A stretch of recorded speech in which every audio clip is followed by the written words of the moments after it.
Good morning to our listeners on Parliament Radio 105.5 FM, viewers on the Parliament channel, and those of you joining us via the Parliament's YouTube channel ParlView or via our website www.ttparliament.org. The budget debate is expected to resume in just about 45 seconds time at 10:30 a.m. So far in the House of Representatives, other than the Minister of Finance, there have been contributions from 27 members, and we expect that debate will continue throughout today and perhaps somewhat tomorrow before we enter Standing Finance Committee. So sit back and join us as we move over to the Parliament chamber for the continuation of the budget debate for fiscal 2017 in the House of Representatives.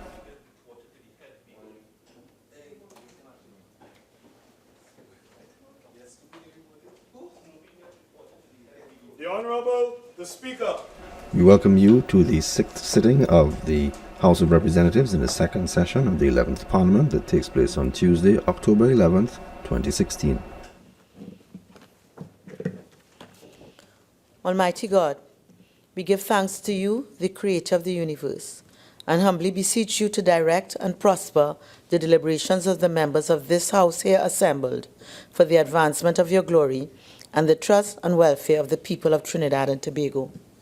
Grant that peace and happiness, truth and justice may be established among us for all generations. Amen. Amen. Namaste.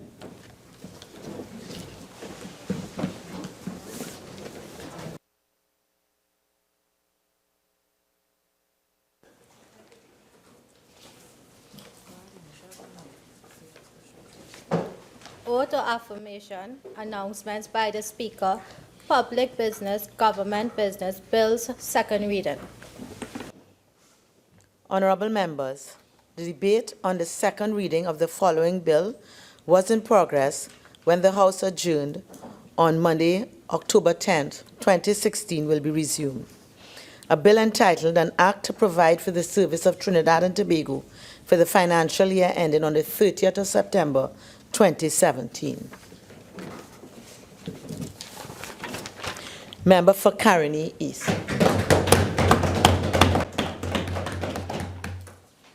Madam Speaker, I seek your permission under Standing Order 44.4 and 44.10.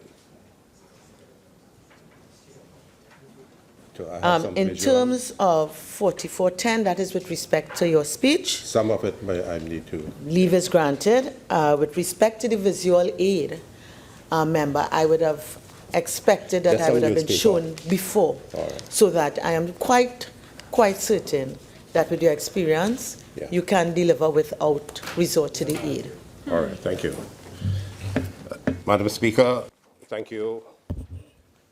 It is with great pleasure and indeed it's a privilege for me to stand this morning in, I believe this is my 14th contribution to budget debates, 5 in the upper place and 9 in the, this will be my 9th in the lower house. And indeed, it is really a distinct honor and a privilege to be able to contribute in whatever little way that we can in terms of the development of Trinidad and Tobago. Let me begin by first congratulating the Honourable Leader of the Opposition on a very passionate and gripping budget response. It was a courageous one in challenging possible collusion amongst business elites. It was potent in detail, it was persuasive and convincing with strong conviction, taking the fight to the government with calmness and inspiration. Truly, undoubtedly, great response. The Minister of Finance and the member for the Gomartin Northeast, I want to say that his budget statement of 2017 had been described by many as marked by subterfuge, vagueness, betrayal of the trust of the people. Some people have described it as filled with deceit, lacking coherence, and any semblance of proper planning, even at an elementary level, far less for any macroeconomic visioning. Where is it in his budget any reflection of commitment by the government to treat our children, young and old, senior citizens, retirees with any respect and compassion? None whatsoever. None, just contempt and callousness. Madam Speaker, American President Thomas Jefferson once said, "When a man assumes a public trust, he should consider himself a public property." He noted that the care of human life and happiness and not their destruction is the first and only object of good government. This does not reside in PNM.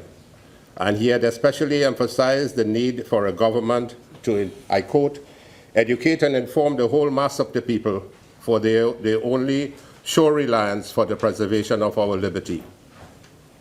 This, Dr. Keith Rowley's government, stands the accused and guilty of systematically dismantling all working and progressive reforms so carefully instituted by the partnership government for the sake of what we may consider is a political spite and vindictiveness, we ask. This budget is devoid even of any element of short-term visioning or planning, far less medium and long-term. In the rare instances when you have demonstrated short-term measure designed to fix problems, they simply pop up again mere weeks after they have been addressed, as we have seen one example in the schools repair program. The Minister of Education said that all the schools are repaired, every school open, and within 1 week, more than 63 schools had difficulty and were on the verge of closing. And there were protests across the country for more than 10 to 12 schools. So no short-term measure and no short-term fix will work. Any short-term thinking is the greatest enemy of any good government. And the level that has been employed by this government is unfair, chaotic, very dangerous, and harmful to our country's economic and social stability. It is said, Madam Speaker, that some deceivers are so expert that they deceive themselves. But to those who engage in this, I want to advise that it is always better to have no ideas than false ones, to believe nothing than to believe what is wrong. This 2016-2017 national budget of the Prime Minister, Dr. Keith Rowley, at work, increased current VAT taxes on the 7,000 previously zero-rated items, smoking 15%, rich 30%, rum 30%, online shopping 7%, diesel 15%, property tax 3%. We must not forget the taxations in 2016 of the business levy and the green fund, almost 300%. Introduction of tough new measures to the poor and vulnerable, removal of subsidies, repeat time-worn promises. This budget remain just promises, devoid of any ideas and plans for diversification of the economy. Education cuts, no relief of the high food costs. Couva Children's Hospital, now private, and you have to pay. It reveals a government with no creativity, no vision or plan for sustainable revenue generation and sustainable development. It has been described as another pay more, get less package, where many of the promises are simply lifted from last year's budget, from which more than 50 announced measures were dishonored by this PNM government. This budget lacked initiatives to attract local and international investments. There are no measures to assist the working poor, single mothers, the retirees, the old, and socially challenged. The cost of living will rise with the third increase in fuel cost in 1 year. Unacceptable job losses in the public sector and state enterprises. Vindictive and spiteful dismissals. More CPEP and URP workers would go home. So too would be in WASA and TNTEC, as the government reduces financial assistance to these two essential utility companies. Madam Speaker, the premise of oil and gas prices appear unrealistic at $48 and $50 per barrel for oil and $2.25 for gas. And therefore, this government will not be able to deposit into the Heritage and Stabilization any funding if the price of gas goes up. But it will ensure that they will be able to have continued withdrawals from our children and our children's savings in the Heritage and Stabilization Fund. That was craftily done to put at $48 and $50 and $2.25, because knowing that the price of oil will hover somewhere below that, so that they will be able, with the 10%, to go into the Heritage and Stabilization Fund. It is deliberate and purposeful. This country's savings in the HSF will soon disappear and squandered by this inept government. Another $100 million to Brian Lara Stadium, now taking that cost to nearly $800 million from the original $200 million, which it would cost. Madam Speaker, this is what I was referring to, the question of what the newspaper had on it. Rich 30%, rum 20%, smokes 15%, online shopping 7%, diesel, etc. And also the other media houses, paid advertisement in one of the newspapers on Saturday, October 1st, pay more, get less, taxman budget, property tax returns, diesel hiked, education cuts, 7% online, online tax for skybox items, Hoover Kids Hospital, now private pay, security and police cuts, no relief from high food costs, and the only thing not cut is taxes. And remember, Madam Speaker, under the Kamala Prasad government, the People's Partnership government, during the 5 years, there was absolutely not 1 cent increase in taxation during the 5 years. And we were able to run this government over the 5-year period and bring prosperity to all without any increase in taxation. And don't forget, in 2015, the price of oil had dropped. And we were able to still manage, the Prime Minister indicated to her cabinet ministers then, cut your expenditure by 30% and reduce your expenditure, and we were able to bring the prices down and prosperity for all.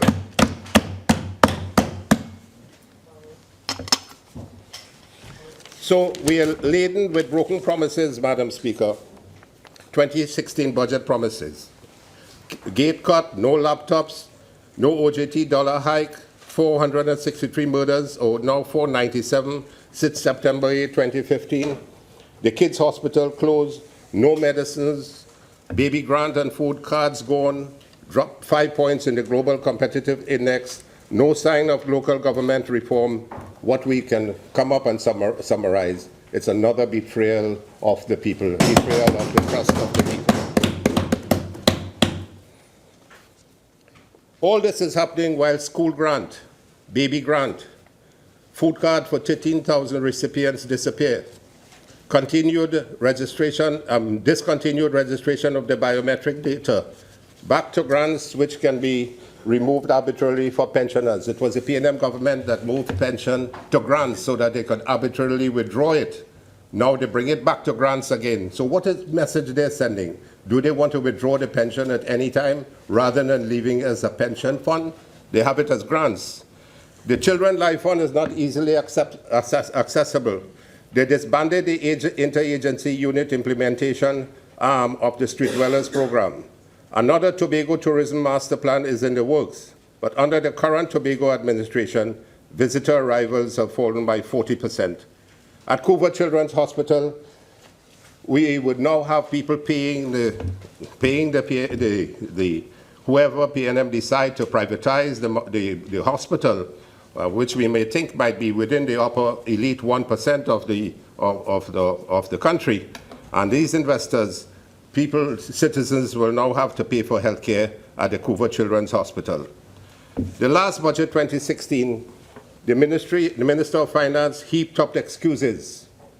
He said he only had 1 month to prepare. But then your government coming into office had 5 years while in opposition to prepare, and you did absolutely nothing during those 5 years. Made the excuse that you will hear the real budget in the midterm review. That was a total failure. You now had another year to plan. And this is basically like the Minister of Finance's third budget presentation, because 2 budgets and 1 midterm review. And in my 14 years here in Parliament and parliamentary politics, in the 21 years that I've been in politics, undoubtedly, this is the worst budget presentation ever in the history of Trinidad and Tobago. I thought 2016 was bad, but this is the worst.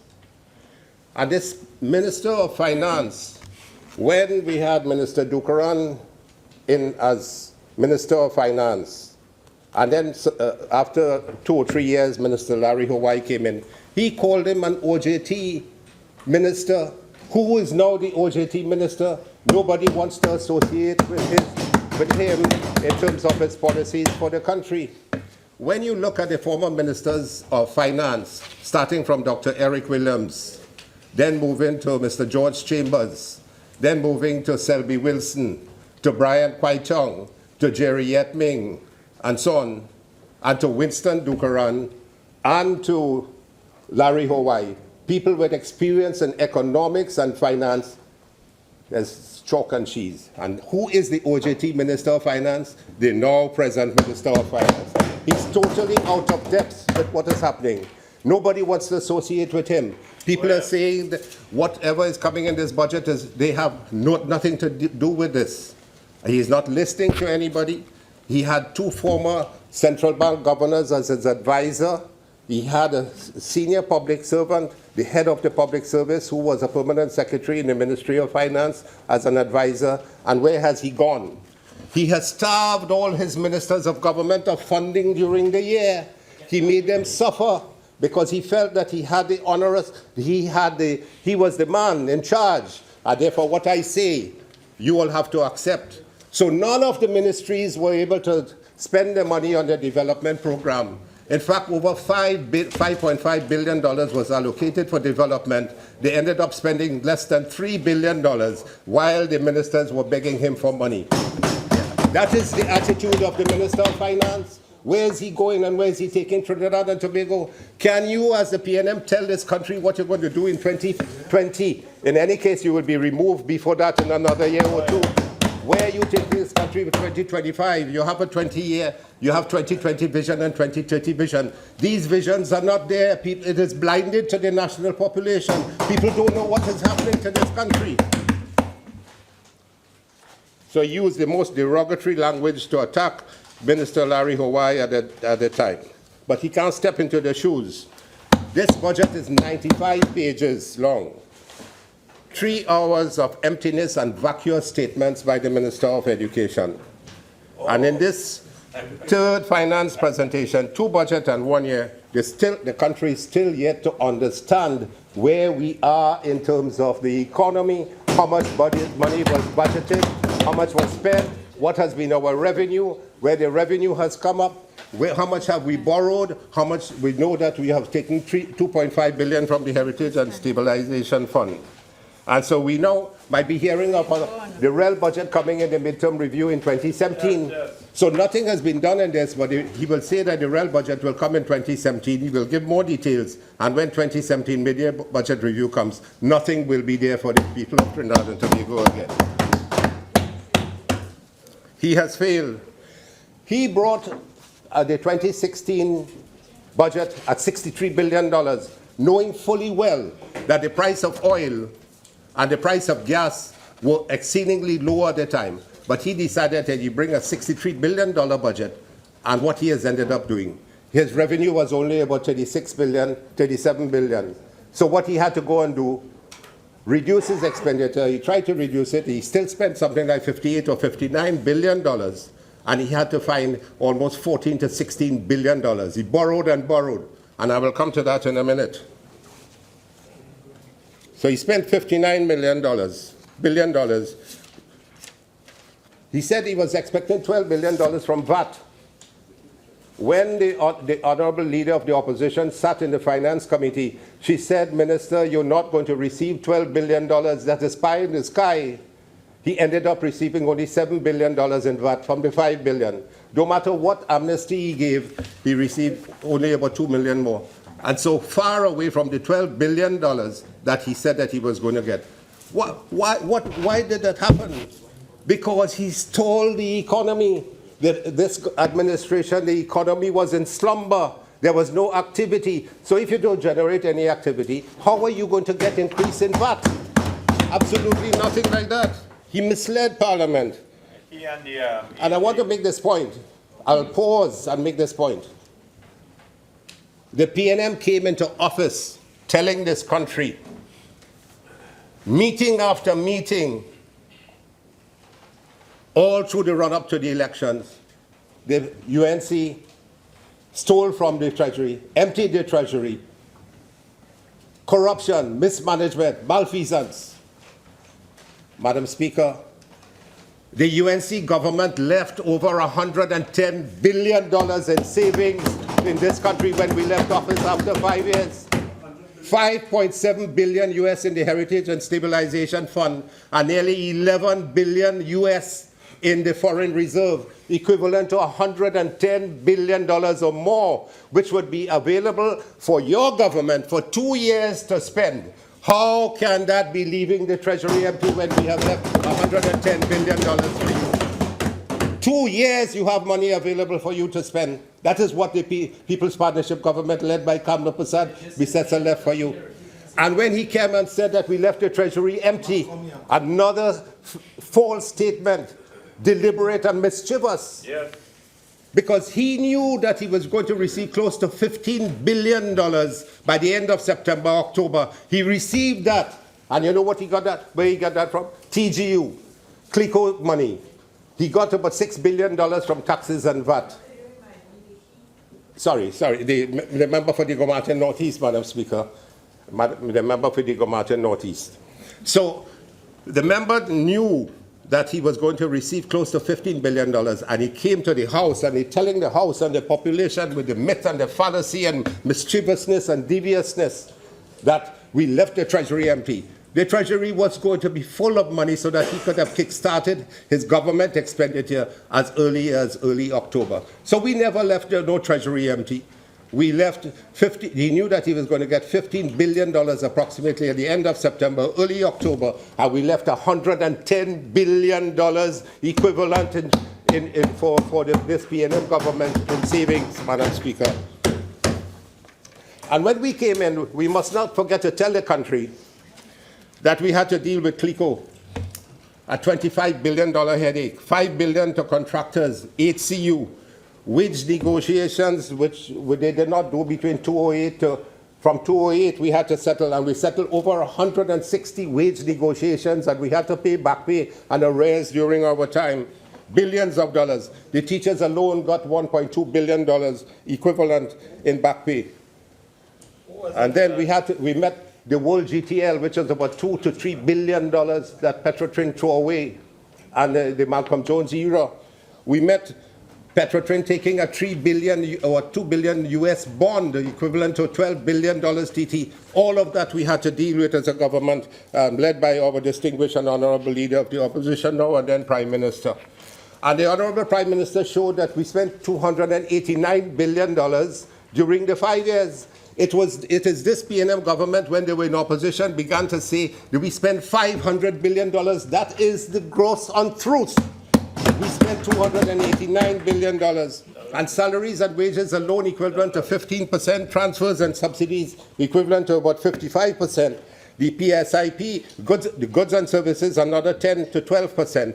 PSIP is about 10%, and we had national debt repayments every year, about $5 to $6 billion for 5 years. That is close to $25 to $30 billion. Madam Speaker, the IMF.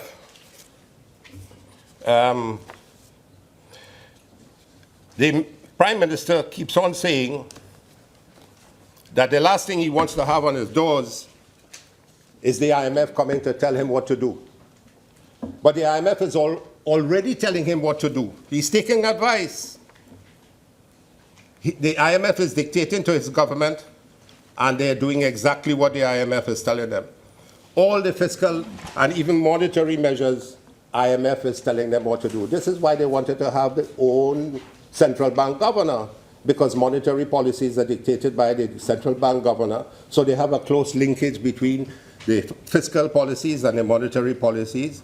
So IMF is telling them, to do that, and they're doing exactly that. So who are they trying to fool? No one but themselves. And you all are living in cuckoo land. Yes, cuckoo land. They devalued the dollar, cuckoo land. They devalued the dollar by 7%, and the IMF is still telling them that the Trinidad and Tobago dollar is undervalued. So they have to, they're telling them that they have to now devalue further. And I want to warn this country, that in following the IMF policies, this government is hiding in the bushes. They will soon begin to increase the devaluation and will look to bring it to close to $9 and $10 TT dollars. Could you imagine what this will do to the poor people of this country? And we are warning this country. This is what IMF is telling them. They're listening to the IMF. So pretty shortly you may see what is going to happen there. Yes. And I want them to remember what happened to the NAR in 1991 when NAR cut COLA and salaries by 10%. That same fate will befall all of you shortly, within a year or two. People are already fed up after 1 year. Your time on that side is limited. You're on borrowed time already, even after 1 year. The Minister of Finance now, the member for Digo-Martin Northeast, Madam Speaker. When Moody's downgraded Trinidad and Tobago by 1 point, from BA1 to BA2, was a hue and a cry. We in recession. Look, shameful. Moody's downgraded you all. Now Moody's has downgraded Trinidad and Tobago from BA1 to BA3. And what is happening now? We are close to junk status because the debt to GDP ratio is close to 60.1% of debt to GDP ratio. That is junk status. You can imagine you go to an international institution to borrow money, what percentage they're going to... So he is the person, the Minister for the Minister of Finance and the member for Digo-Martin Northeast, berated the People's Partnership government when he was in opposition. Moody's downgraded you all. Your government is not performing. The country is in recession, 3/4 of negative growth. Moody's come and downgrade them, not a hue and a cry. Now you come to junk status as far as the international agency's rating is concerned. Not a hue and a cry. In over 5 years in Mrs. Bissess's term as Prime Minister,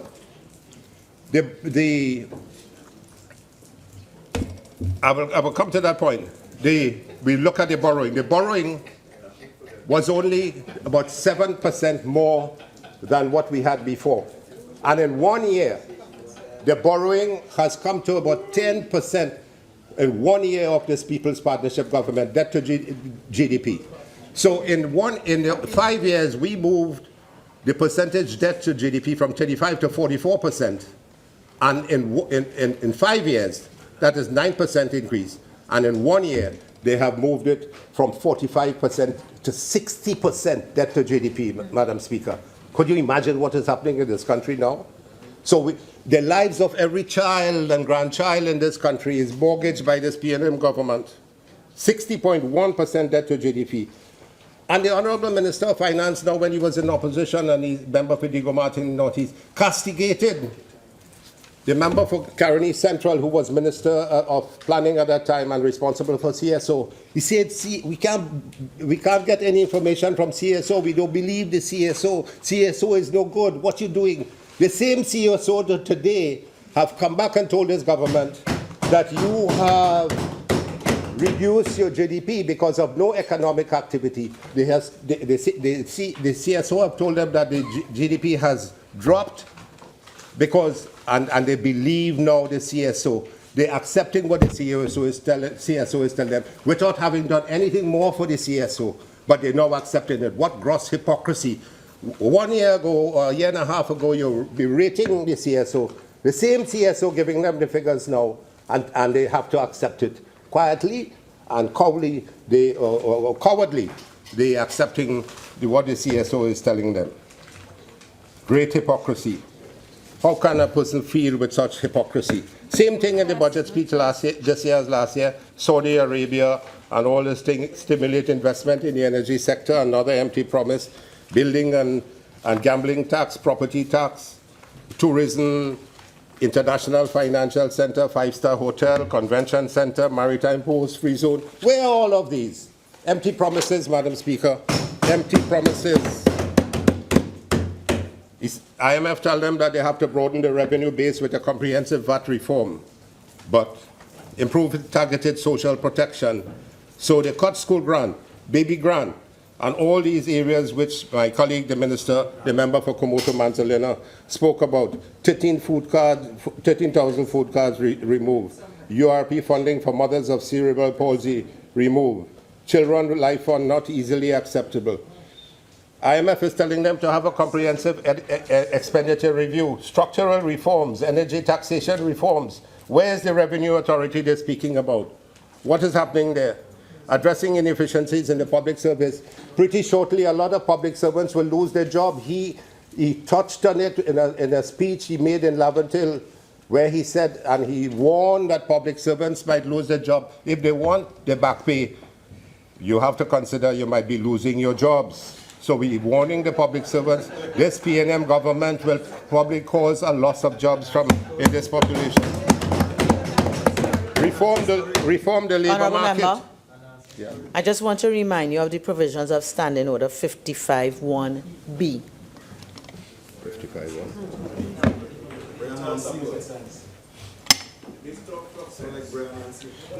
Thank you, Madam Speaker. I'm guided. You talk about the National Statistical Institute. Where's the National Statistical Institute? You're accepting figures from the CSO. What have you done with the CSO? Nothing, Madam Speaker. Nothing.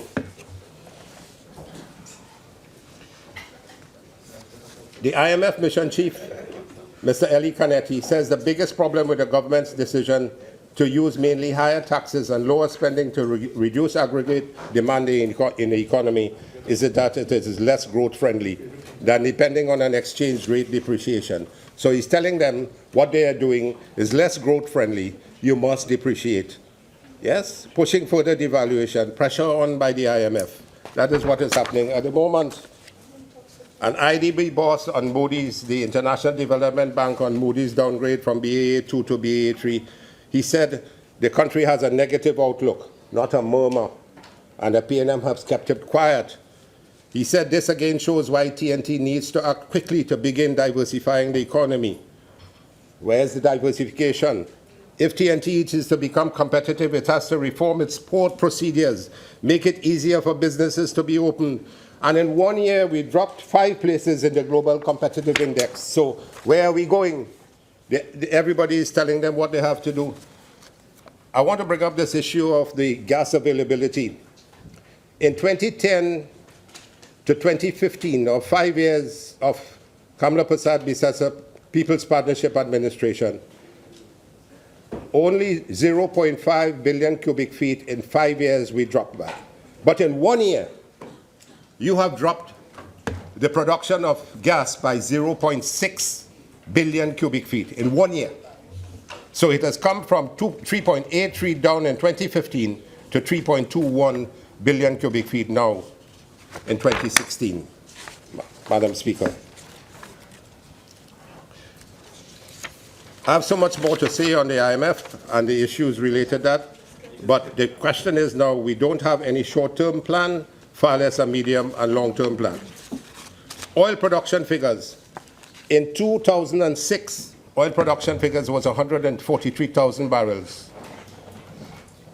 In 2016 is now 66,000 barrels. When we demitted office in 2015, it was 78,000 barrels. In 1 year of People's Party, of the PNM government, Dr. Keith Rowley's PNM administration, they dropped by 12,000 barrels per day, Madam Speaker, in 1 year. So this budget, Madam Speaker, I spoke about the IDB boss on Moody's downgrade, opportunity for positive change, nothing there. And the Honourable Prime Minister seemed to have felt proud that when he said oil production lowest in 65 years, I quoting from a Monday, September 12, Article 2016, oil production lowest in 65 years. He seemed to have felt proud that he dropped oil production by 11,000 barrels per day in that time. Golden opportunity for change, he's speaking about the Prime Minister.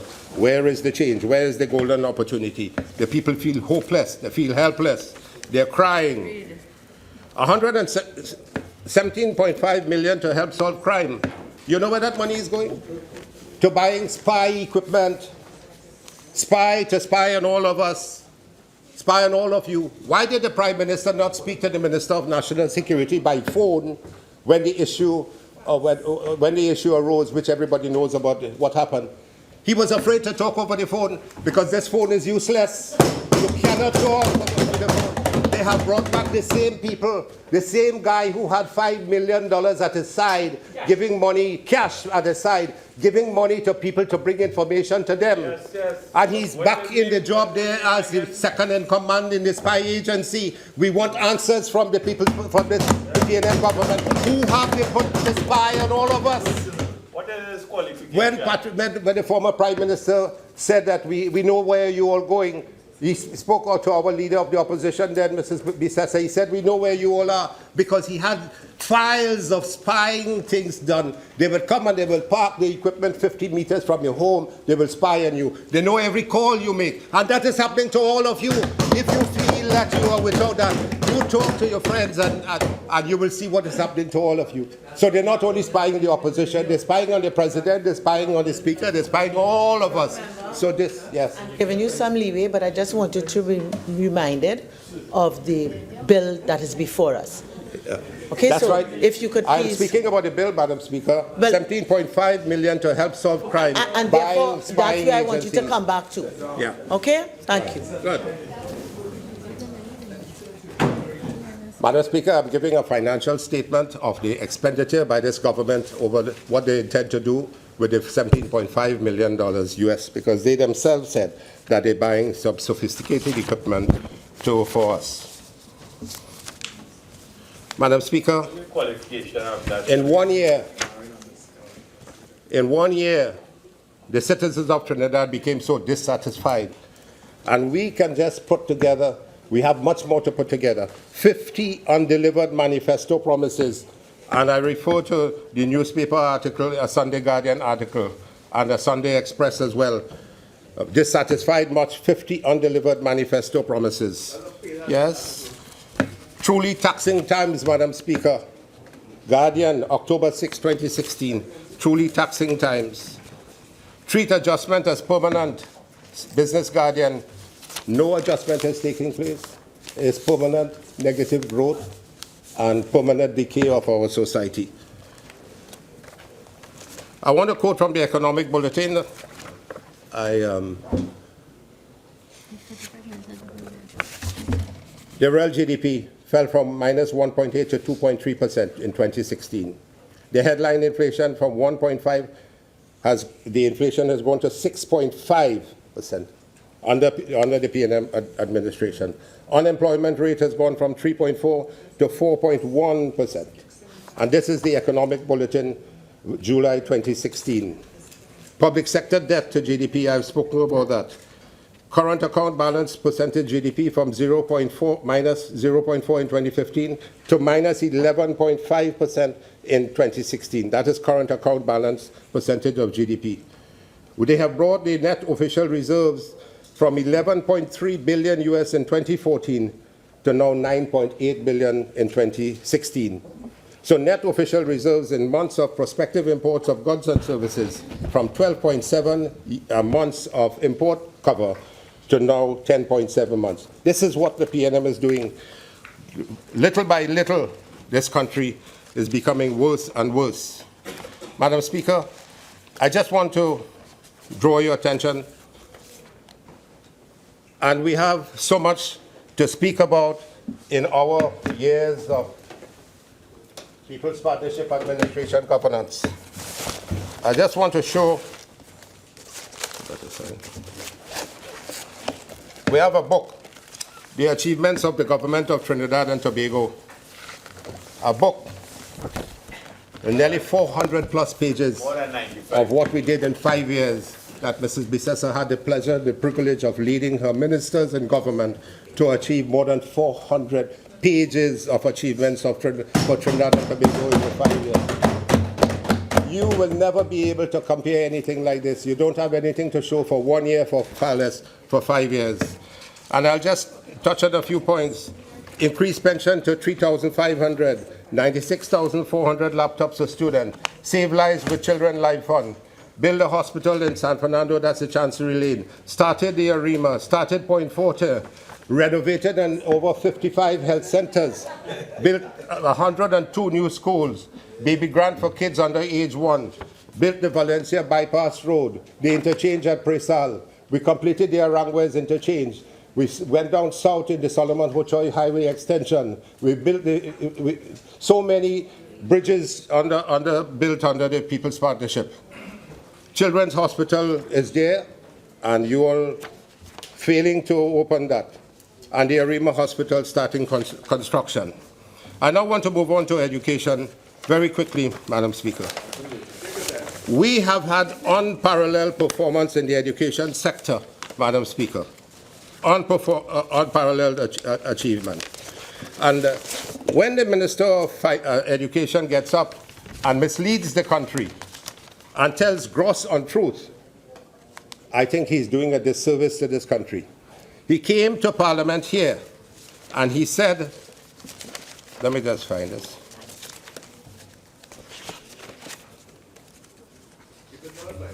I will find it.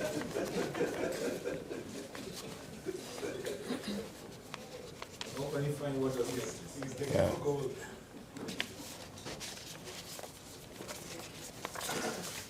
Right.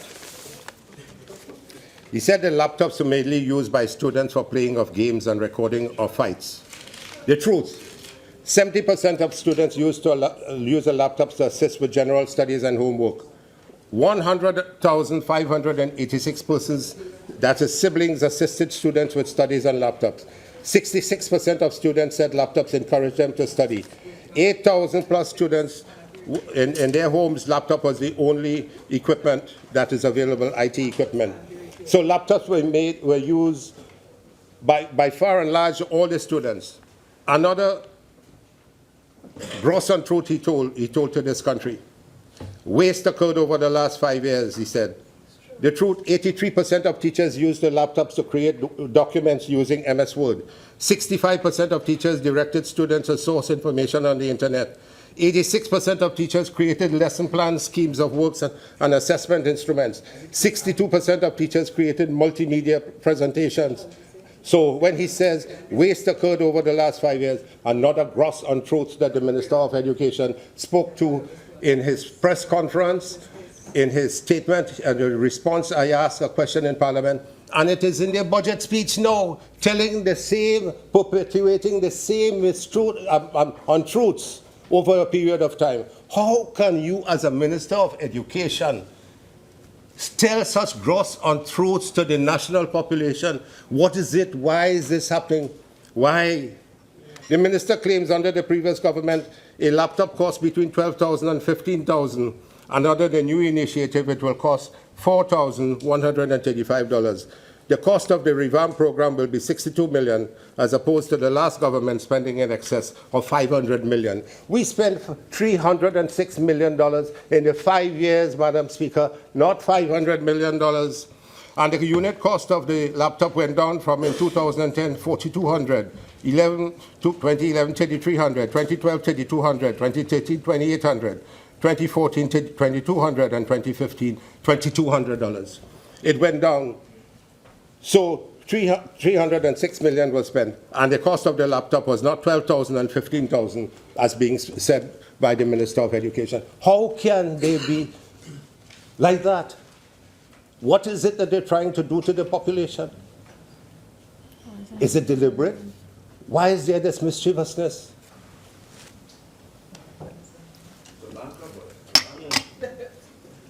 The minister claims there was no availability of connectivity to the internet. The truth, 95% of schools had connectivity under the People's Partnership, ranging, can you just move this? Ranging from 1 megabyte to 50 megabytes. 144 schools were equipped with 15 or more computers. Computer labs and connectivity, 125 secondary schools and 300 primary schools had computer labs connectivity.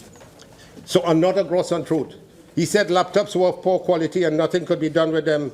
The truth is, the great value, 6,000 plus teachers trained, digital education portal, wireless connectivity, education software. Lenovo and HP are two of the brands that we bought from the Ministry of Education under the central bank tender. Sorry, not the central bank, the Central Tenders Board. Every one of these laptops is bought under the Central Tenders Board.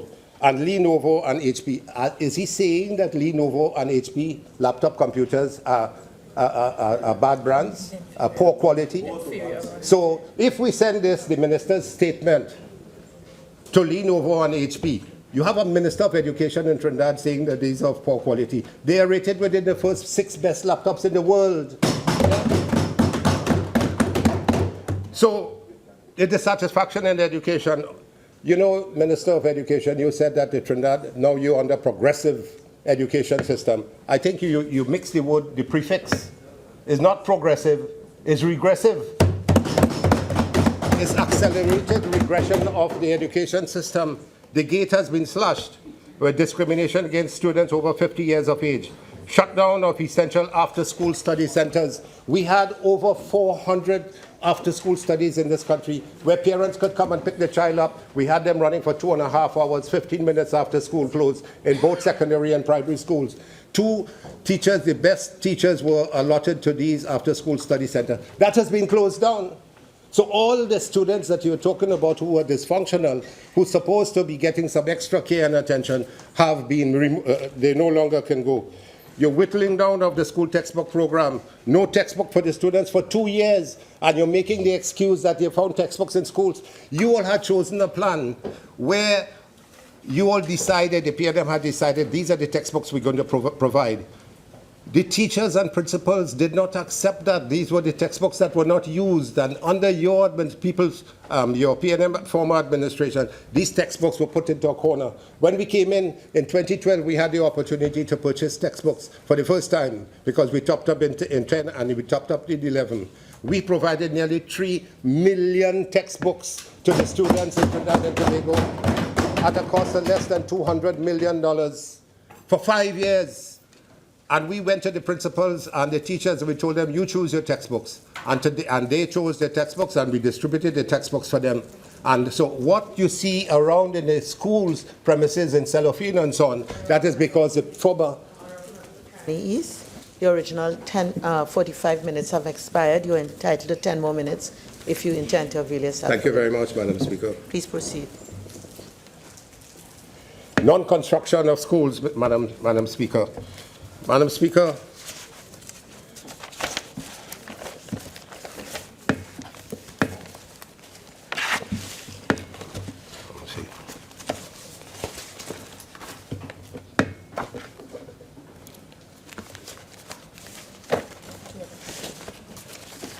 we have built over 102 new schools in Trinidad and Tobago.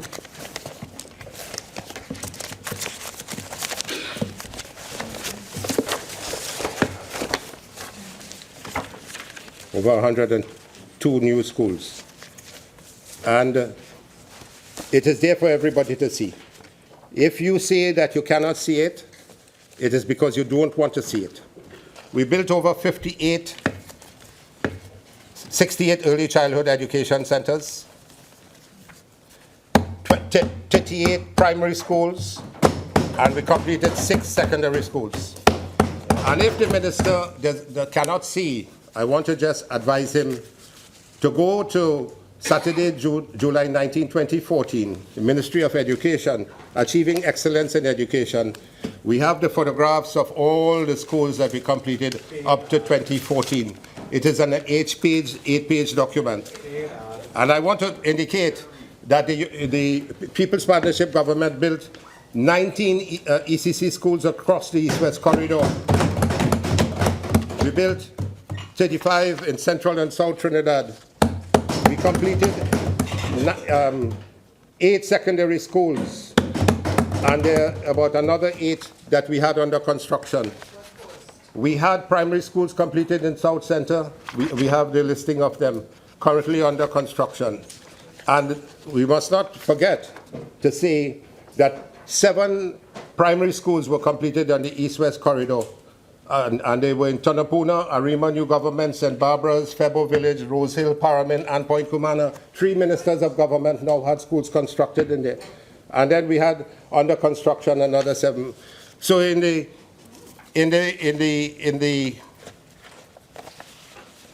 5 years, we completed construction of 102 new schools. And we had over 68 under construction, and not under 1%, but under some were, as you mentioned, some were 80. Shiva and Parvati, no money has been allocated for Shiva and Parvati schools for the completion of. Will the member give way? No, not at this time. I have minimal time. Why is there a spite that you have stopped the construction of Shiva and Parvati? Is it because in the Member of Parliament constituency in Siparia? No lights for Ramlila. Why is it that the Prime Minister has decided he's not going to open the Kuva Hospital, but he's going to build a Sangre Grande Hospital? Is there an ulterior motive? Is he telling the country something? Why he doesn't want to open the South University campus? Is he telling the country something?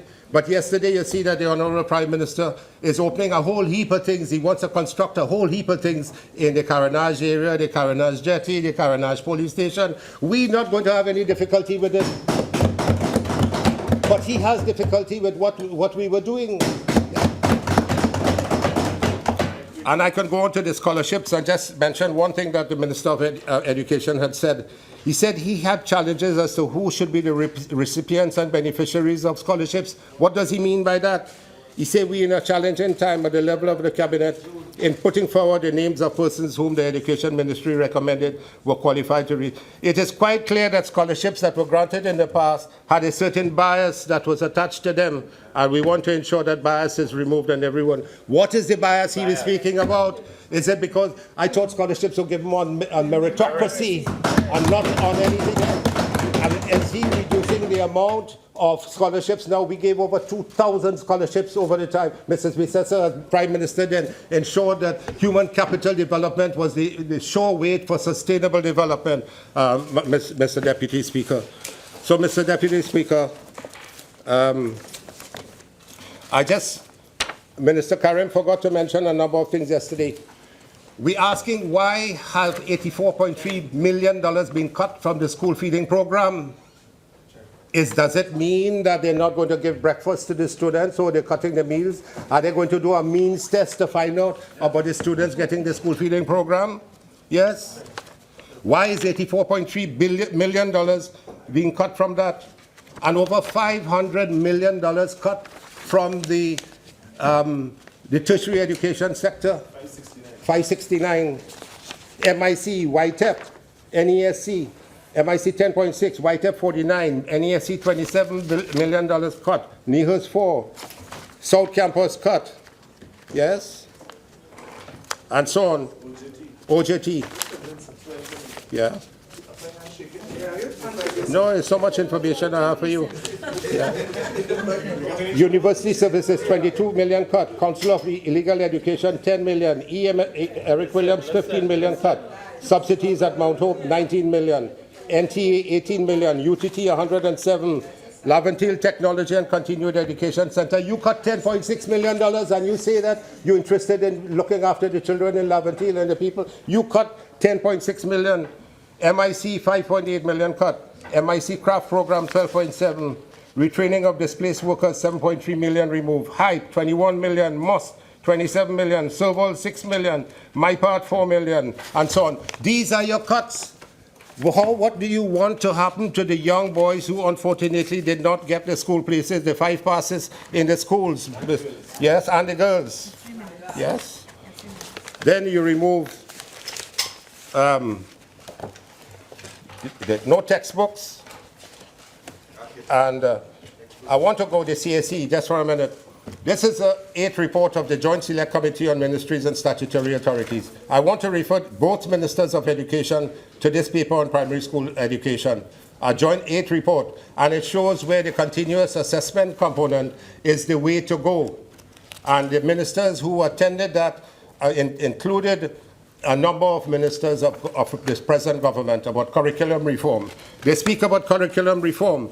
Their manifesto is one page, and the only thing they could say in that page is that they're going to have curriculum reform. We completed early childhood education curriculum reform. We completed primary school curriculum reform to bring about this continuous assessment component, and we completed the tertiary education, the secondary education curriculum reform. So, how much time again? 2 minutes. 3 minutes. So, Mr. Deputy Speaker, in one short year, the Ministry of Education, with two ministers who seem unable to understand what education is about. I understand that one was a woodworking teacher.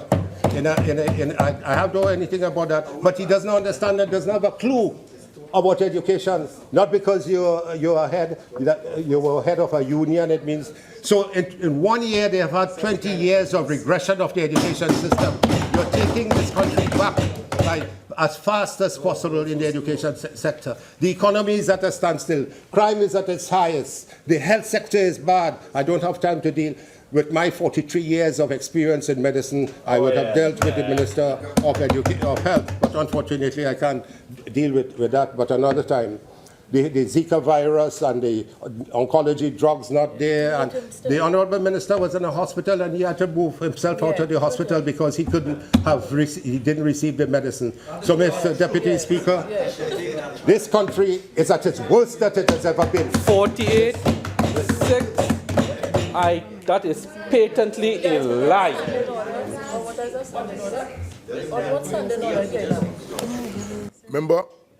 Member, that's a fact. What your statement? The member is saying that it's untrue. Your time is almost up. So move on, please. But the Honourable Minister and Member for St. Joseph cannot say in this Parliament that is patently a lie. That has to be withdrawn. I was put off because I said it was a lie. The member said I discharged myself because of no drugs. That is patently an untruth. Fine. Okay, Honourable Member. A little half a minute injury time. So on behalf of the citizens of this country who demand good governance, safe communities, progressive and equitable access to education, health and social systems, and in good conscience and reason and patriotic adherence to our democratic constitution, this 2016-2017 budget stands condemned. And the Minister of Finance stands condemned, and Dr. Keith Rowley's government stands condemned. Thank you very much.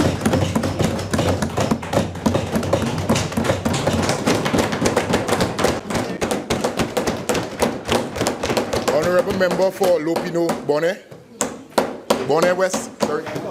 Mr. Deputy Speaker, I thank you for the opportunity to contribute to this ongoing budget debate and seek your leave in accordance with Standing Order 4410. Thank you. Mr. Deputy Speaker, the imperative for the Ministry of Social Development and Family Services during fiscal 2017 has to be doing more with less. For even as Trinidad and Tobago adjust to the straitened economic circumstances, the ministry will continue to have a sacred responsibility to the poor and vulnerable. As we address the issues of social inclusion, social development, and social empowerment, we must be responsible and mindful of our economic situation. In fulfilling our mandate, therefore, 4 critical parameters will guide us. First is the duty of care to our poor and vulnerable, those excluded by various circumstances from the mainstream of society and those fallen on hard times. We have to ensure they are given care and support within our means. We cannot do otherwise, for to do so will devalue us as a people and contribute to the deterioration of our society. Second is quality of care. We need to extend the best quality of care in the most humane way possible. In delivering our social services, we therefore have to ensure that the human resources and systems of delivery do not add in any way to the challenges already faced by our clients and beneficiaries. The third, Mr. Deputy Speaker, is living within our means. The government recognizes that we have to strive to do the most for those in greatest need, being ever mindful of the country's financial outlook. This therefore compels us to prioritize and improve efficiencies. The fourth is correctly determining need. Mr. Deputy Speaker, it is a misappropriation of public funds when social care programs are accessed by or provided to persons who neither need nor qualify for the support. It is not only wrong, it is unconscionable and even wicked to do so. For every dollar that goes to an undeserving recipient is support denied to someone who truly needs it. And may, in some cases, mean the difference between food and hunger, shelter and homelessness, and an improved sense of worth or hopelessness. It is therefore within this context that I will carry out my responsibilities and the ministry its mandate during fiscal 2017. Mr. Deputy Speaker, my intention was, at this juncture, to give an account of the ministry's performance in fiscal 2016 and our plans for 2017. Then the member of Kumuto Manzanilla made her contribution. A contribution, if made anywhere else, I would treat with the disdain that it deserves. But it was made in this honorable house and before the nation, so I am compelled to respond. Mr. Deputy Speaker, the member for Kumuto Manzanilla had the unmitigated gall to stand in this honorable house and state not once but twice that this government is anti-people. Mr. Deputy Speaker, when the Honorable Eric Eustace Williams... Honorable Member, please, I need to hear what the member is saying, and I would not tolerate any crosstalk, please, while she's speaking. Thank you, Mr. Deputy Speaker. Mr. Deputy Speaker, when Dr. the Honorable Eric Eustace Williams and his team founded our esteemed party, People's was a deliberate and conscious choice because the party was to be of the people, for the people, and by the people, and it has been so for the last 60 years. The PNM's People First philosophy is not only evident in its name, but in its founding principles, constitution, manifesto, and as a government in our policies, programs, and legislative agenda. Caring for and protecting people are the reasons for our very existence. It is not for us a label to be used for bringing together a hodgepodge of parties that vanishes from the political landscape after 5 years. We have served the people for 60 years. We overcame the economic and financial challenges of 2016 in the people's interest. And with our masterpiece blueprint for Member for Couva South. This is the second time within 3 minutes. Please. Thank you, Mr. Deputy Speaker. And with our masterpiece, Blueprint for Transformation and Growth, will steer the people of Trinidad and Tobago through these difficult economic times to a brighter future. Madam Speaker, I must now confess that I was caught by surprise when the member for Kumuto Manzanilla admitted there had been a lot of inefficiencies and mismanagement of funds in the Ministry of the People and Social Development. The honorable member went on to state that the PP government solution to these problems was the biometric card, and that upon coming into government, the first thing that the PNM did was to shut down the biometric card.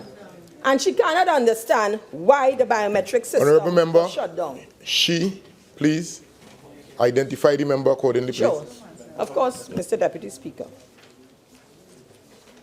Mr. Deputy Speaker, last year I informed this House that the Ministry of Social Development and Family Services was going to conduct a comprehensive review of the biometric system. The review was conducted first, as promised, and has informed our decision-making. Now, although the member for Crichlow-Cockburn has admitted several times that she has difficulty understanding, I will now inform the member, this August House, and the nation why action had to be taken with the biometric card. The ministry provides several social services, including senior citizen pension, disability grants, public assistance grants, and food cards to approximately 170,000 recipients. The biometric system allowed for the utilization of one multiple grant card, the streamlining of service delivery, and the elimination of double dipping and leakages. The biometric system was therefore embraced by the People's Partnership and became operational in October 2015, when the ministry entered into a one-year contract with the consortium. The system operated on 2 platforms, and the initial basic cost for 1 year was $67.4 million. The annual maintenance cost of $29.8 million for the financial platform was based on the enrollment and support of the ministry's 170,000 grant recipients. However, only approximately 62,000 or 25% would have been enrolled on that system, and it was only 3,158 recipients of the 42,947 food card recipients were transitioned to the system.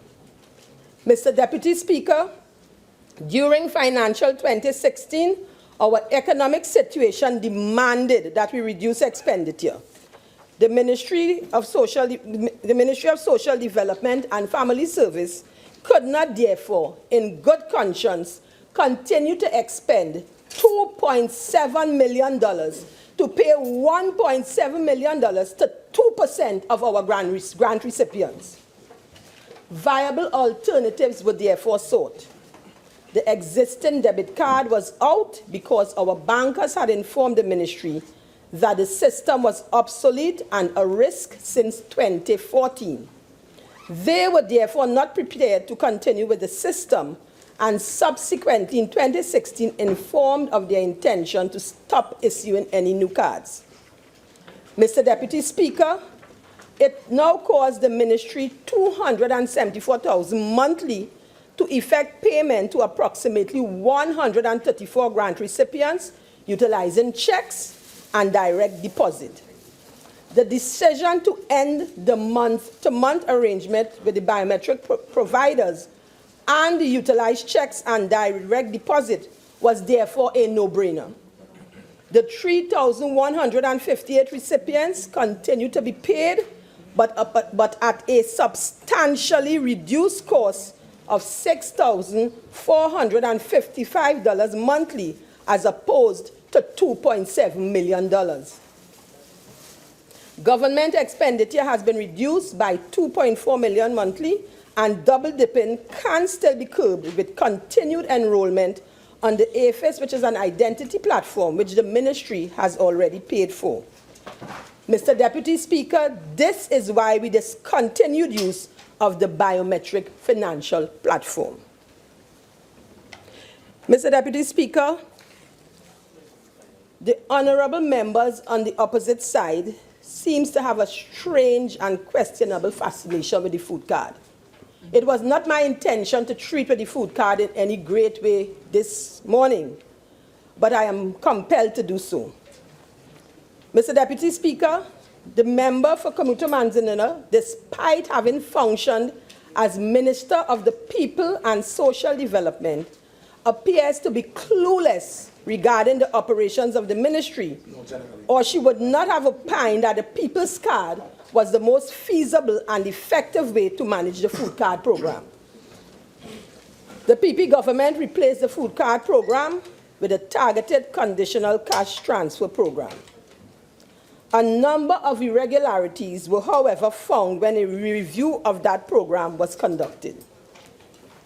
Mr. Deputy Speaker, policies were not always adhered to, and there was an absence of written procedures to support policies. The required means test to determine eligibility was not conducted in a number of instances. The mandatory 6-month review was placed on hold at one juncture. This meant that persons who may no longer have been eligible continue to receive payment. Thousands of persons who receive food cards on the recommendations of NGOs, CBOs, and FBOs were never reviewed and continue to be paid under this program for up to 6 years. Recipients recommended for deactivations were not always removed in a timely manner.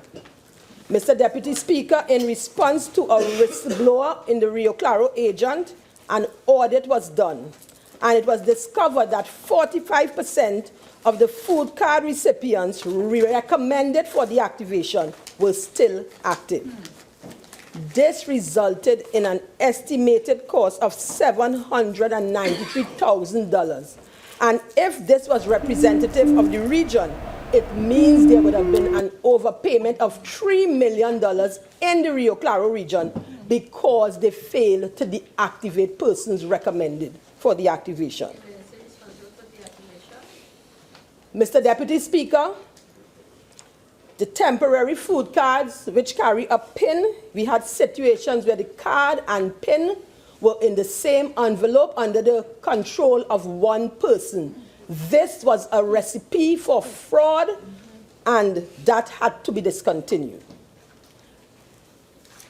The internal auditor, Mr. Deputy Speaker, was prohibited during the tenure of the People's Partnership from conducting audits of the food card program. Wow. Mr. Deputy Speaker, I have never heard any such thing in my life. Wow.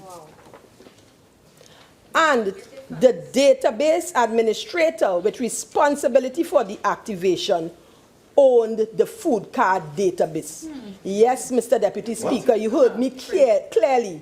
An employee of the ministry owned the database for the food card program. Mr. Deputy Speaker, I am pleased to inform this August House that action has either commenced or has been taken to correct these irregularities. The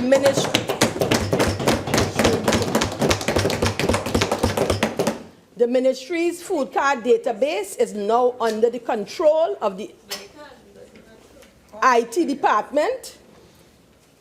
Mandatory 6 months reviews are to be conducted, and we are now working on a project to have those that have not been done conducted. The issue of the temporary food cards being under the jurisdiction of one person and the PIN and the card in the same envelope, that has been changed to reduce risk and mismanagement and fraud. And we have instituted a system whereby all persons recommended for deactivation are deactivated in a timely manner.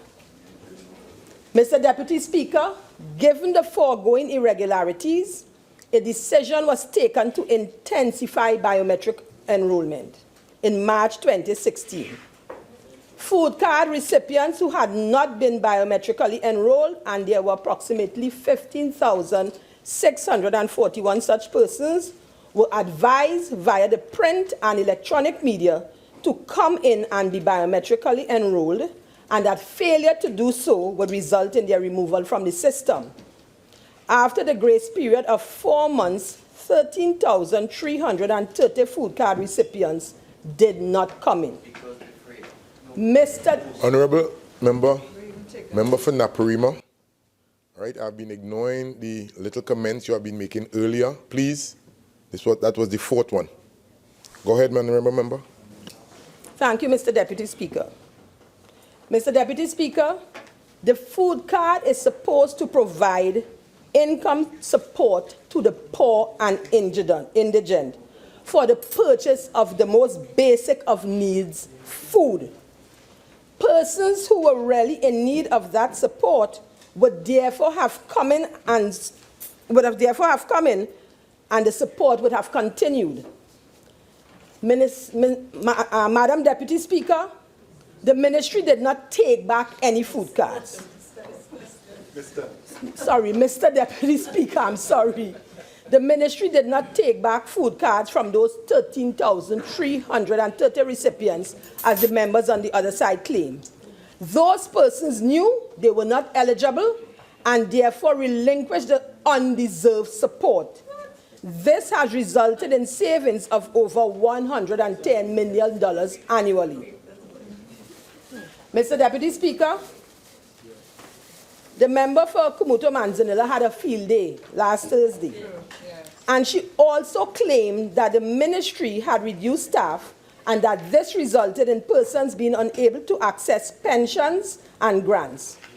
As with most of her statements, this is completely erroneous. What the honorable member did not tell this House was that during the PP and her tenure, a decision was taken and implemented in 2014 to place on hold permanent food support. Wow. Yes, Mr. Deputy Speaker, permanent food support.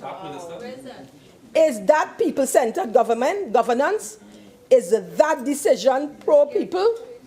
To leave our poor and indigent hungry for the last 2 years? No, it is not good governance. It is not people-centered governance, Mr. Deputy Speaker. Mr. Deputy Speaker, this caring government took the bold decision, aware that persons opposite would claim it was a backward move, to provide food support by check and direct deposit to those persons recommended for the grant of permanent food cards in 2015 and 2016. Very good. Very good. And I am pleased to report that payments were processed and are being issued to 4,555 individuals and families. Wow. Some waiting and hoping since January 2015. Yeah, that's true. I am sure those families will not be concerned about the method of payment, but will be happy knowing exactly where their next meal is coming from. Very good. Very good. Mr. Deputy Speaker, this government believes that one of the main aims of social sector policy is to reduce poverty and improve social justice. In 2016, the ministry sought to inculcate a culture of entrepreneurship and self-sufficiency among poor and vulnerable groups and in communities, with the aim of moving persons from a life of poverty. In this regard, we distributed 733 grants totaling $6.9 million under the SEED program for families to start or expand small and micro businesses. And we also trained 950 clients in marketing, pricing, and cash management. At the community level, 7 grants totaling $239,000 were granted to NGOs and CBOs in Princestown, San Fernando, Tunapuna, Rio Claro, and Diego Martin to implement poverty reduction projects. Mr. Deputy Speaker, education is key to breaking the cycle of poverty and dependency. Research has also revealed that in Trinidad and Tobago, low levels of education attainment impact poverty more than unemployment. In an effort, therefore, to improve literacy and enhance the educational levels of adults, 2,794 persons were enrolled in literacy, CXC Maths and English, and NEC skills development courses. Very good. Mr. Deputy Speaker, despite the member for Kumuto-Manzanilla's statements to the contrary, a total of $5.1 million was expended on 245 grants for house wiring, sanitary plumbing, house repairs, and pipe-borne water and electricity for underdeveloped communities under the ministry's National Social Development Program. These grants would have contributed to the standard of living and quality of life of the recipients and residents of the affected communities. Mr. Deputy Speaker, despite the adoption of several approaches to poverty reduction, and an expansive range of programs, we have not achieved the expected results. The research and our experience suggests the need for better targeting, new and improved strategies, and a more holistic and coordinated approach. During fiscal 2017, the ministry will therefore collaborate with the UNDP to develop a national poverty reduction strategy, improve our data collection effort, develop regional poverty profiles for the other 13 municipal regions, ARIMA having already been completed. These profiles describe the socio-economic and demographic characteristics of poverty and will facilitate the identification and implementation of appropriate alleviation mechanisms. We will also utilize GIS maps that identify areas of poverty, target specific areas of poverty for grant funding, utilize NSDP to begin the elimination of outhouses from Trinidad and Tobago's landscape, and provide pipe-borne water and electricity to underdeveloped communities. We will also, Mr. Deputy Speaker, include food support as a poverty reduction initiative and place emphasis on the development aspect of the food support program. We will assign a caseworker to every family that receives food support to work with them to break the generational cycle of poverty and bring them to self-sufficiency.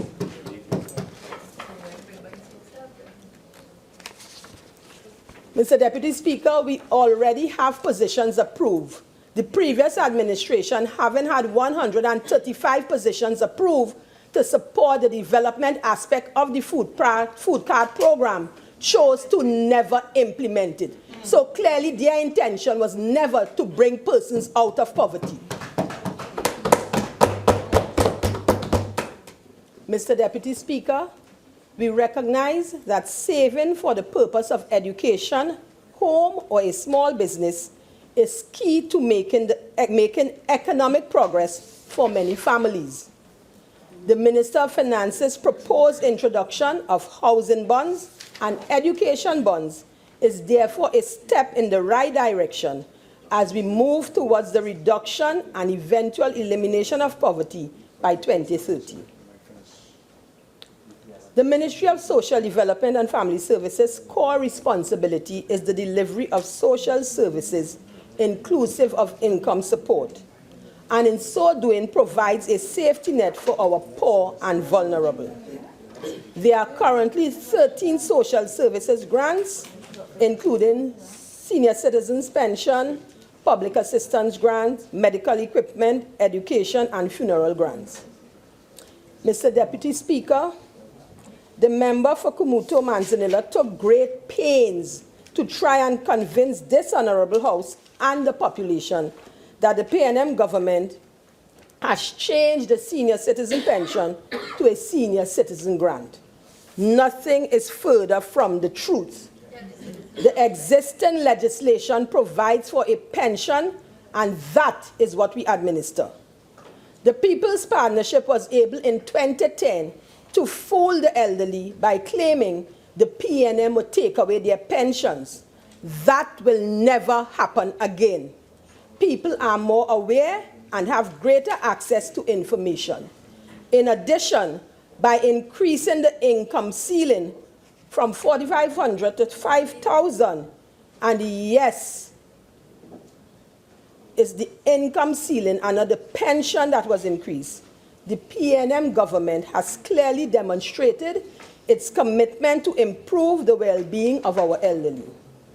This change positively impacted over 28,000 pensioners who received increases when the schedule was changed in December 2015.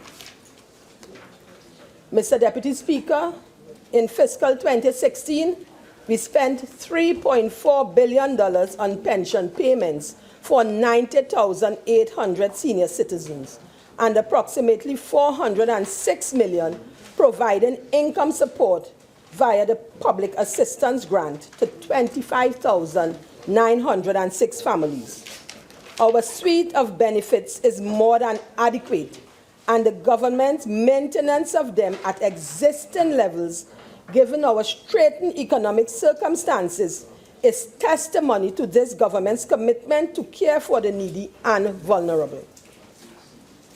Mr. Deputy Speaker, an organization may have the best products and facilities, but it is the quality and timeliness of its service that defines it and determines its success or failure.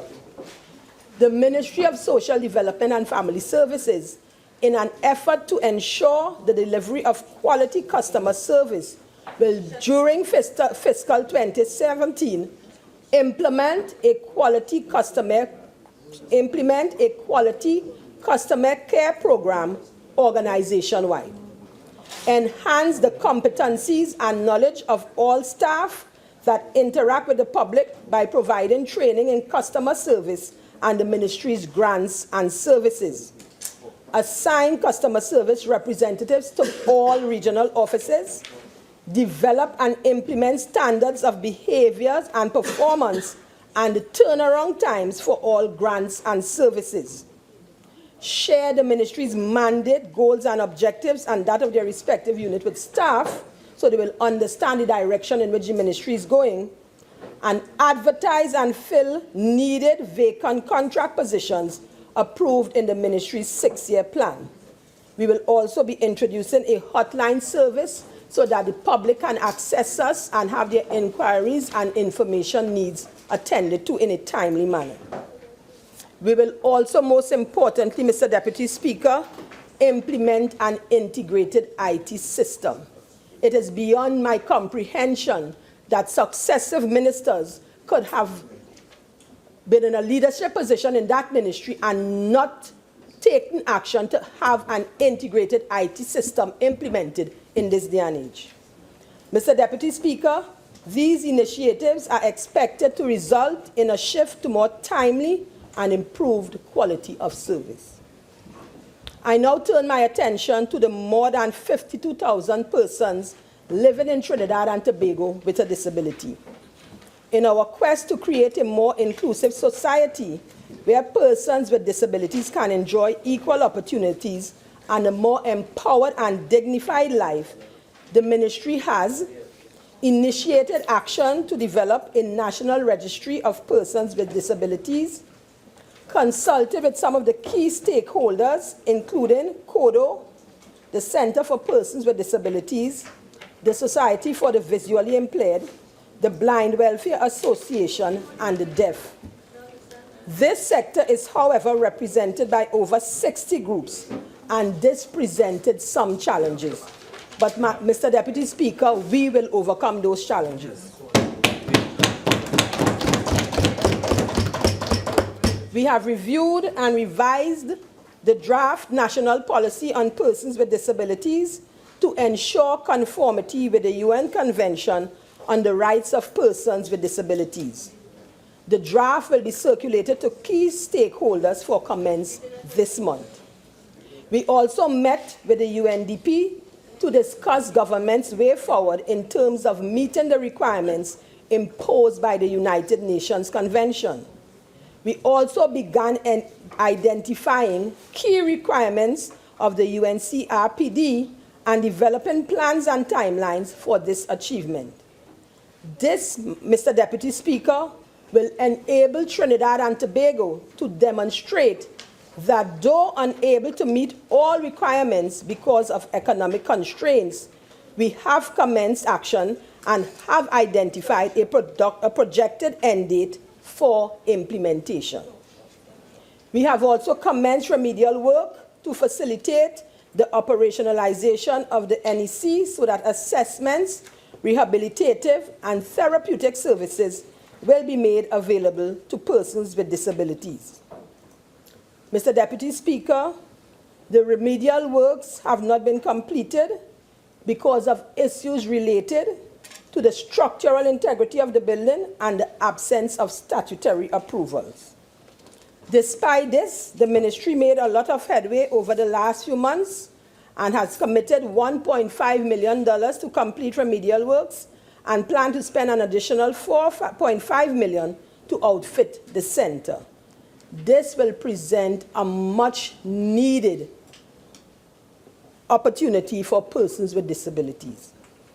Provision was also made for the construction of ramps at each of the ministry's office to facilitate persons with disabilities. It is a start, Mr. Deputy Speaker, but the greatest of journeys begin with just a first step. Madam Speaker, the member for Kumuto Manzanilla told this House that a lot of persons had their disability grants cut. Nothing could be further from the truth.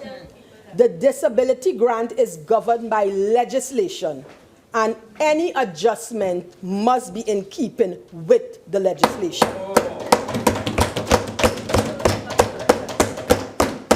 The member, being a former social development minister, must know this. Why then did the member attempt to deceive this honorable House and the people of Trinidad and Tobago? I can only surmise that it was intended to support her ridiculous claim of this government being uncaring and anti-people. Shameless. Shameful. Shameless. Mr. Deputy Speaker, during fiscal 2017, 24,058 recipients received disability grants, totaling approximately $534 million. 143 applications were also approved at a cost of $1.3 million for severely disabled children. It is also noted that 1,177 disabled children received payment under the public assistance grant at a cost of $16.2 million. Assistive devices were also made available to persons with disabilities to improve their quality of life. 648 persons received special beds, spectacles, and wheelchairs at a cost of $1.1 million. And 69 persons were fitted with prostheses, allowing enhanced mobility at a cost of $1.6 million. Discussions were also held with the Public Transport Service Corporation in July 2016 with a view to improving and expanding the Eldamo bus service. This service is critical to the mobility of persons with disabilities, and the demand is becoming greater than can be presently accommodated. Mr. Deputy Speaker, the ministry paid approximately $35.5 million to NGOs, CBOs, and FBOs and statutory boards that provide services to and are umbrella organizations for persons with disabilities. The Family Services Division of the ministry continue to provide programs and services aimed at strengthening families and promoting healthy family life. During 2016, the unit provided psychosocial counseling to 2,480 persons, conducted parenting workshops in 10 communities, managed cases of individuals and families at risk, and established parent support groups to provide continued support to persons exposed to domestic violence. Mr. Deputy Speaker, the ministry is a key player in the removal, assessment, care, rehabilitation, and reintegration of socially displaced persons. The other main players are the Ministries of National Security and Health and the respective corporations. During 2016, 4 meetings were held to holistically examine the issue of street dwelling, identify the roles and responsibilities of each entity, and develop integrated strategies to combat the social ill.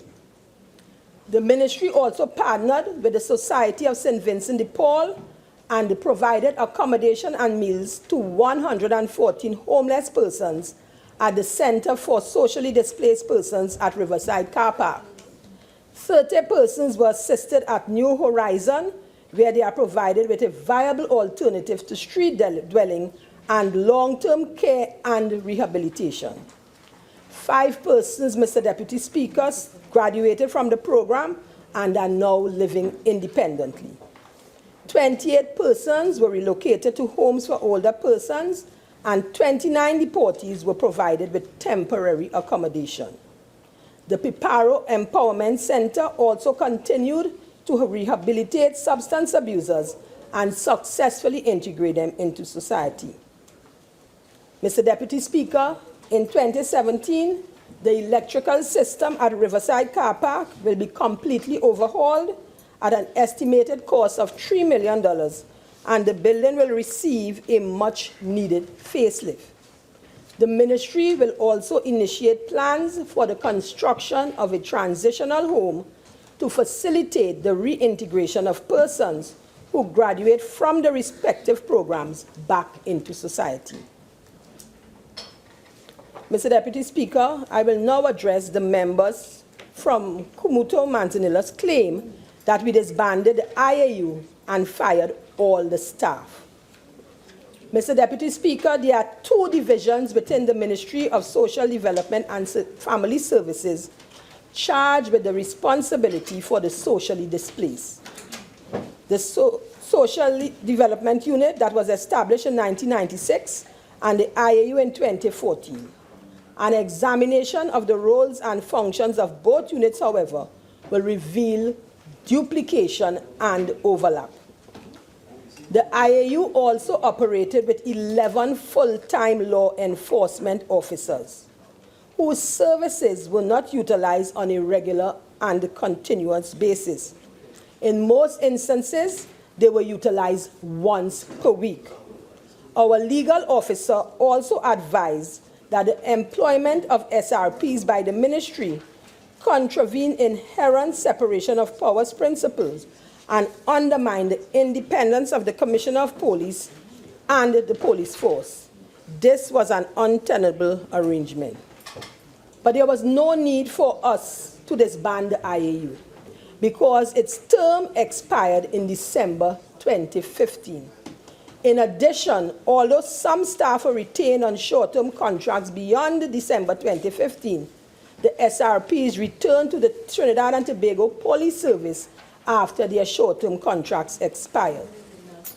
Further, having regard to the overlap and duplication of functions, the need to improve efficiencies and reduce expenditure, and the need for a collaborative approach with external agencies, the ministry has decided to establish one integrated unit that will partner with the Attorney General's Office, the Ministries of National Security and Health, and the respective corporations to treat with the issue of the socially displaced. This new arrangement will result in annual savings of $1.8 million and also a more efficient and effective social displacement unit. The member for Kumuto-Manzanilla also stated that the Ministry of Social Development and Family Services had fired over 100 persons. Mr. Deputy Speaker, once again, the member's statement is erroneous. No one was fired. There were persons whose contracts expired and were not offered new contracts. Having regard to our current economic situation, the need to improve efficiency and do more with less, the fact that many of them did not possess the qualifications and skills required, and they also operated in areas where there was excess capacity. Mr. Deputy Speaker, we could not in good conscience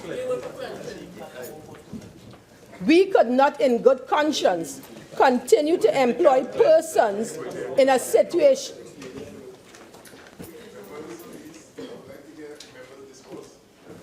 Proceed.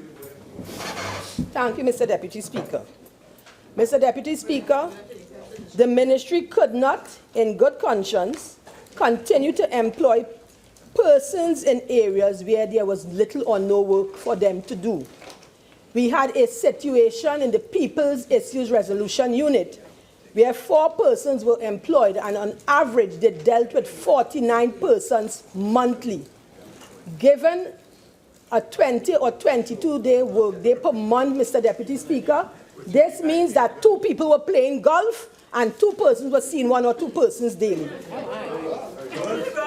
This government cannot afford to and will not condone that practice, because we have a responsibility to the people of Trinidad and Tobago to maximize and ensure the proper use of public funds. Madam Speaker, the Ministry of Social Development and Family Services acknowledges the significant role played by our senior citizens in the development of our country. In fiscal 2016, the ministry provided subventions to 9 homes for older persons in Mayaro, Sangre Grande, Toco, Chagonas, Hoover, San Fernando, Siparia, Point Fortin, and La Brea, and to 10 senior activity centers. Additionally, Mr. Deputy Speaker, to serve as a continuum of quality care, the Geriatric Adolescent Partnership Program continues to be an agency of the ministry guided by the philosophy of service and caring for the elderly and incapacitated citizens. We provide this service to approximately 600 individuals monthly. During fiscal 2016, the ministry also presented tokens to persons 95 years and over. 40 such tokens were presented. We will continue to facilitate the well-being of our older persons and work with the Attorney General's office to have regulatory legislation implemented. Mr. Deputy Speaker, the Honorable Prime Minister, in his December 2015 address to the nation on the state of the economy, expressed his commitment to provide the necessary support to the vulnerable in society during the period of economic downturn through a number of organizations, including the Ministry of Social Development and Family Services. The Prime Minister noted that measures will be implemented to mitigate the effects of the expected downturn in economic activity on the lives of the citizens, and in particular, the vulnerable. In this regard, Madam Speaker, the Ministry of Social Development has established a technical team with responsibility for developing and coordinating the implementation of a social mitigation plan to cushion the fallout of the economic downturn. The social mitigation plan is in the developmental stage following consultations with key stakeholders in June 2016. Mr. Deputy Speaker, we expect that the report will be presented to Cabinet by November of this year.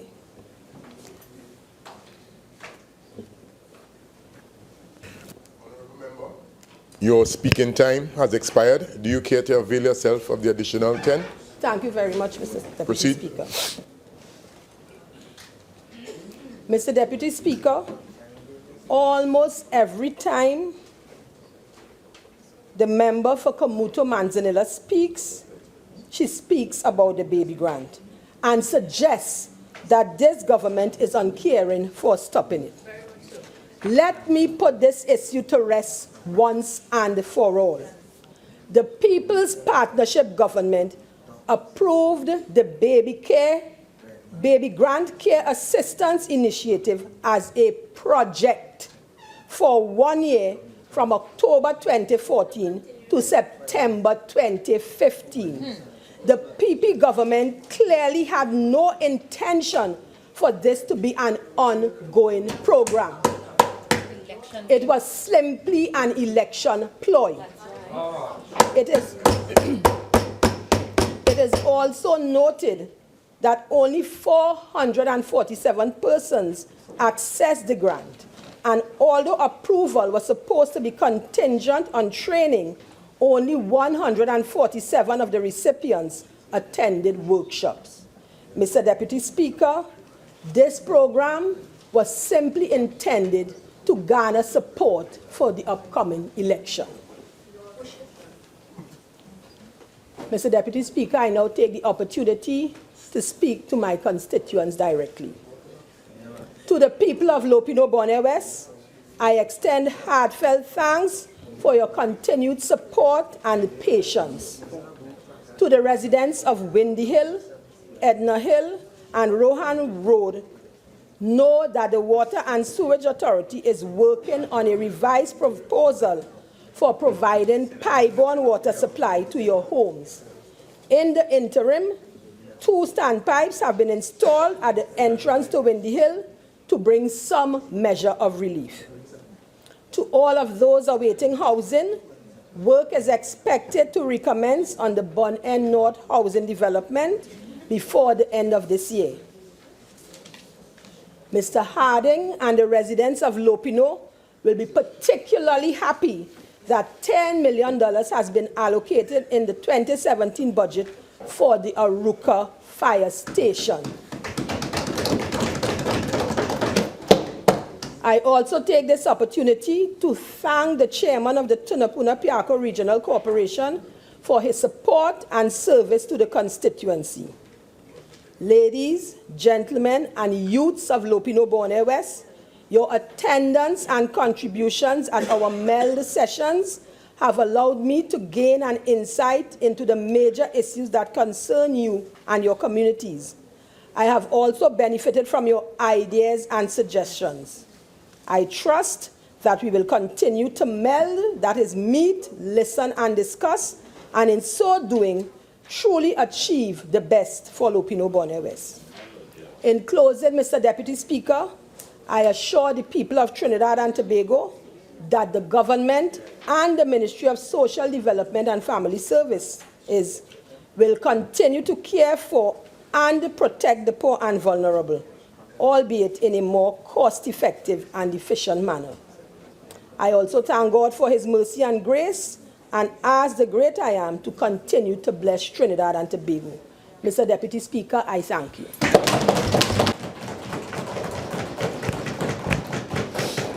Honorable members, it is now 12:15.